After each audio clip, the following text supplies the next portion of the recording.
আল্লামা দেলোয়ার হোসেন সাইদি 13 বছর বয়সের যুবক, ছোট নাবালক বাচ্চা কি করে 3 বাচ্চা 5 বাচ্চার মারে দর্শন করতে পারে? দেশনেত্রী খালেদা জিয়াকে বলে খুনি হাসিনা বানু দাস, তুমি বিচার করো তোমার বিআই কি দর্শনকারী না ওই যে 13 বছরের সেরা দেলোয়ার হোসেন সাইদি দর্শনকারী? আরে হাসিনা, তোর বিআই যখন 71 আমরা যুদ্ধ করি তখন তোর বিয়ের বয়স 30-32 বছর। সেই তো রাজাকারের ক্যাম্পে নিয়ে কান্দে পরে ঠ্যাঙ্গে ঠাস ঠাস গুতাইছে কেটা? তোর বিআই কি নাম? ওই ডক্টর ইঞ্জিনিয়ার মুশারফ সাহেব। আর সেই রাজাকারের পোলার লগে তোর মাইয়া দিছিস বিয়া। শেখ হাসিনার মেয়ের জামাই কোথায়? দুবাই সরকারের আন্ডারে জেলখানায়। কেন? 3,500 কোটি টাকা চুরি করছে আব্বার দেশ খেলেছে। এবার আসে এই দেশটা হাসিনা কারণ আমার আব্বার দেশ। আরে কাউয়া কাজে তুই তো এই যে ফকিরাপুল মেসে আসিলি, মেসের খাওয়ানোর টাকা আর ম্যাচ বারান্দাতে পলাই গেছ। বাংলার বাণী শেখ সেলিমের আন্ডার 900 টাকা বেতন চাকরি করছ কামলা। আর আমি করছি সরকারিভাবে দৈনিক বাংলা চাকরি দিচ্ছে জিয়া রহমান 1979 সালে। আচ্ছা, শেখ হাসিনা বানু দাস, তুমি তো মুক্তি যুদ্ধার মাইয়া না, তোমার বাপে 9.5 মাস জেল কাটছে, আমি বাদশা 9 মাস যুদ্ধ করছি। আর জিয়া রহমান হলো 11টা সেক্টরের অধিনায়ক, 1 নম্বর সেক্টর কমান্ডার, এবং মেজর জিয়া জেটপোর্ট গেলেবানি চিফ অব দি কমান্ডার। আমি 3টা সেক্টর দায়িত্ব আমি বাদশা ছিলাম। এই যে মাথা ভাঙা কাউয়া কাদের কয়, এটা হলো কি কাউয়া কাদের কয় কি জানেন? কয়টা স্মার্ট বাংলাদেশ, ডিজিটাল বাংলাদেশ। আর একটা নাম দিচ্ছে নতুন সুন্দর নাম, কইতেও পারি না, বুড়া মানুষ তো 73 বড় বয়স চলে। শেখ মুজিব 7 দফা, ওই 7ই জুনে 6 দফা আন্দোলন নিয়ে গেছিল খানের কাছে।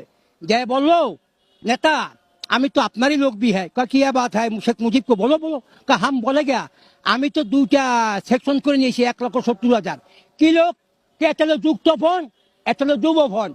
যুক্তফ্রন্ট किया है तो যুক্তফ্রন্ট में युद्ध में करेगा और যুবফ্রন্ট में हम लोग हो गया।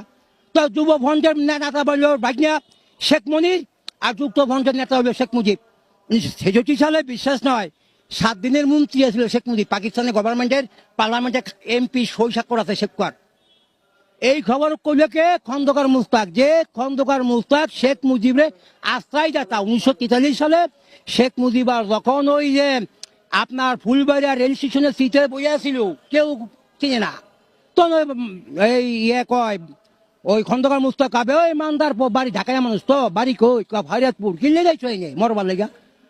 এই যে কি ভাই কি আর বলছো ম্যাট্রিক পাশের পাইলে তো কি বউ কয় যদি কোনো জায়গায় থাকতে পারি লজিং মাস্টার মাস্টার তাই পোলাবান পড়াইতে পারবি? কাহা পারো রায় আমার লাগে। কিছু খাইছ মানদার পোকা? কিছু খাই নাই। তই 1 আনা দামের 4টা রুটি 1 আনা। 4টা রুটি কত? 1 আনা। 1 আনা দিয়া 4টা রুটি খাওয়াইলো আর 2 পয়সার ডাল খাওয়াইয়া লয়ে গেল। কই ওই যে হানিফে মেয়র হানিফের চাচা আমাদের সর্দার বাড়ি চলে গেল। সর্দারজি কাহা কে বা যায়? হ্যাঁ মুস্তাক সাহেব কয় আপনার নাতি পোলাপান পড়ানো লেগা 22 টাকা পড়ালে আমি লজিং মাস্টার লইছি। লজিং মাস্টার কাহা কি নাম? কয় শেখ মুজিব হ্যাঁ। কয় ঠিক আছে, এই মেয়ে জিজ্ঞাসো তুমি আমার এই পোলাপান পড়াইতে পারবা? কা পারো।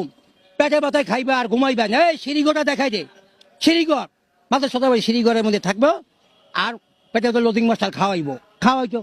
থাকার পরে শেখ মুজিবে 1943 সালে বাসানী সাহেবের অফিসে নিয়ে আসলো কে? খন্দকার মুস্তাক। খন্দকার মুস্তাককে বাসানী সাহেবের 2 নম্বর ছাত্র। প্রথম ছাত্র হলো খুলনা খানের 1933 সালে। অনেক হিস্ট্রি আছে, অনেক বড় হয়ে যাবে।